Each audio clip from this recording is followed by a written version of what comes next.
Saudi থেকে 2 হাতে টাকা কামাই আসছি। এই 6 মাস গ্রামে থাকবো, খাবো, ফুর্তি করবো, ঘুরবো, মজা করবো আর 2 হাতে টাকা উড়াবো। দেখো দেখো সব কিছু হয়ে গেছে রঙিন, এসে গেছে সৌদি মতিন।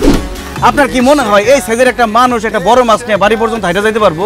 এক কাম করেন, মাছ ফেরত লন, 500 টাকার জায়গায় আমি আপনার 1000 টাকা দেবো। আরে মতিন ভাই কেমন আছেন? বান্ডেল দেখে বুঝোস না কেমন আছি?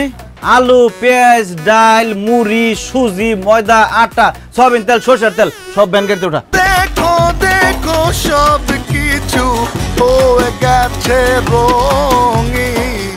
তুই গ্রামের সব মানুষের না খাওয়া মেরে ভালোই নাকি? আমি গ্রামের মানুষ না খায় এরকম গেলি।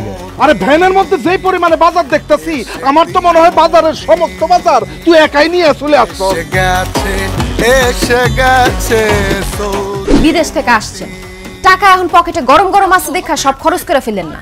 টাকা শেষ হয়ে গেলে বুঝবেন একটা টাকা কারো কাছ থেকে পাইবেন না। এত কিছু নিয়ে আসছো কেন? শ্বশুর বাড়িতে এত কিছু আনা লাগে বাবাজি?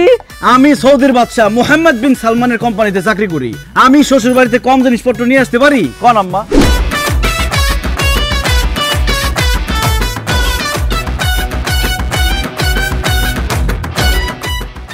আপনার অ্যাকাউন্টে কয় টাকা ছিল, কয় টাকা খরচ করছেন হিসাব রাখেন নাই? 6-7 লাখ টাকার মতো ছিল।